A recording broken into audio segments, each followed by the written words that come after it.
Hi, I'm Kirsty, a Lightning Bee reporter. Today we're at the Trafford Carers Centre talking to CEO Michell Grogan.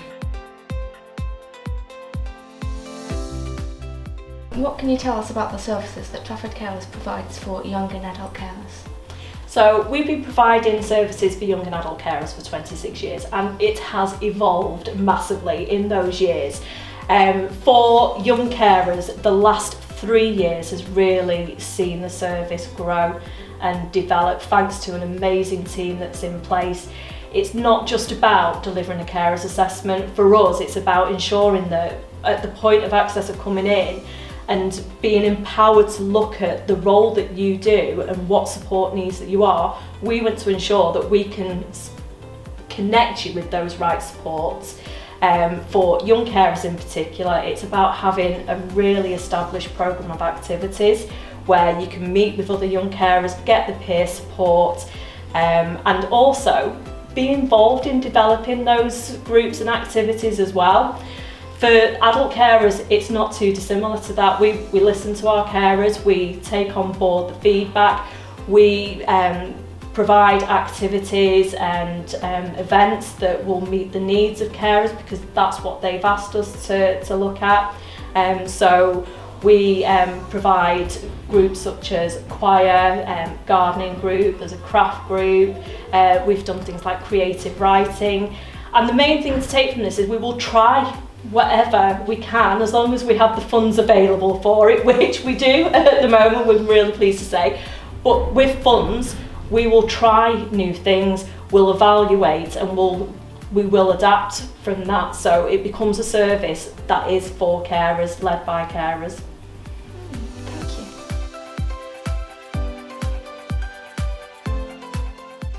Hello Michelle, how do you plan to manage the service? So we've been delivering carer services in Trafford for 26 years, and the danger with that sometimes can that you can become complacent. Over the last 2 years in particular, pandemic has really caused us to take a look at our service, but not just about how the staff look at the service. We've wanted to really engage with carers, and we've been holding things like chatty cafes and forums to understand what carers want from their carer service, because this is a service for them. This is a service where they can get support. So it's really important that we listen to the carers, and that is what's shaping how we deliver. So in terms of managing the service, we've got a great team in place, a great team of caseworkers who have 80 combined years of service delivering carers assessments, reviews, helping carers have a voice and being supporting them with advocacy, providing emotional support as well, so that someone is always at the end of the line for them, that if they need to talk through something's happened, or something really big has taken place and they just need someone to listen to them, the caseworker is at the end of the phone for them. And we want to ensure that we are delivering a longer service as well, so we've increased our hours that we're operating, and we're now operating till 8 o'clock in the evening, Monday to Thursday.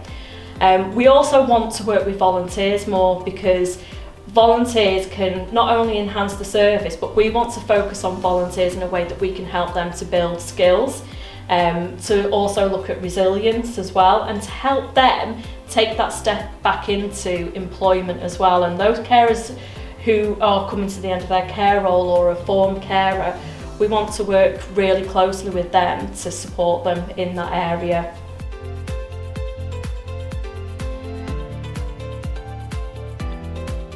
Michelle, how will you ensure your service is accessible? So again, with the reviews, we want to ensure that we're reaching carers who have difficulties accessing services, and that we want to make sure that we're equitable as well. And some of the things that we've looked at is in terms of where we deliver those services. So reaching people from diverse communities. We know a large population in Trafford is from the BAME community, so we want to be looking at delivering services with organisations in North Trafford, the likes of St John's Centre, Limelight as well. We've already started providing our nursing service at Limelight.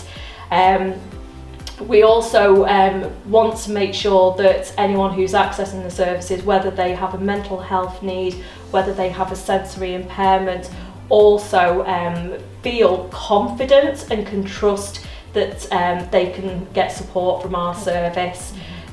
We've looked at things like our website. We are doing a refresh of the website, and we want to make sure that if you're on the website, regardless of whether English is your first language, whether you have visual impairments, that you can access that. So using things like the Google Translate and functionalities of the website. In terms of language, we've accessed some funds where we can put interpreters in place. So if a carer comes to us and English isn't their first language, we will put an interpreter in place. But we also ask the questions as well, so we want them to feel comfortable. They may already work with an interpreter who they're comfortable with, or they may want a family member to do interpretation for them. So it's about how we are at first point of contact and ensuring that we're asking the right questions, and our things like our referral processes ask those questions for us so that people do feel comfortable accessing us. Okay, thanks, Michelle.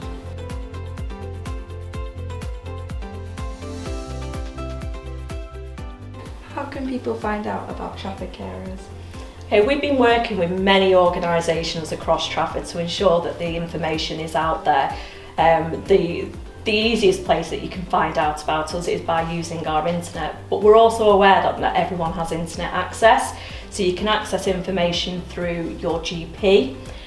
You can access information through lots of the different community teams that are based in Trafford, so like things like the community health team. At Trafford General Hospital you can find out about us. Through social workers as well, we work closely with social workers to ensure that they know who we are. And the commitment we have to raising awareness about carers and about Trafford Carers Centre is that we put on carer awareness sessions so that we can be telling people how to identify carers, what support needs they might be, and how, more importantly, how they can refer them to us as well.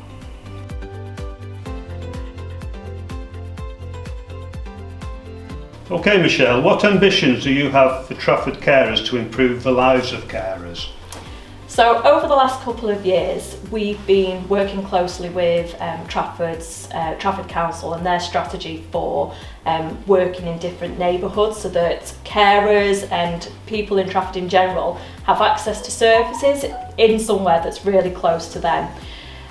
We will be looking at delivering groups, our one-to-one support, our counselling, different activities in the 4 neighbourhoods. So we'll be looking at the north of Trafford, South Trafford, East Trafford, which we know as Central Trafford and Sale, and also West Trafford as well, reaching out to Partington, which can often be left out in terms of services available. One of the other things that we've looked at as well in relation to how we can be more cost effective and more economical is a move to a building that is our own, really. So we will be moving in the next month or so now to a smaller place, which means that we can have more funds available for delivering services to carers and improving accessibility, improving the support that we offer, and making sure that we're reaching carers who wouldn't normally be able to access us. Thank you. Thanks for watching. We're the Lightning Bee reporters. To find more about Trafford Carers, just head over to our website.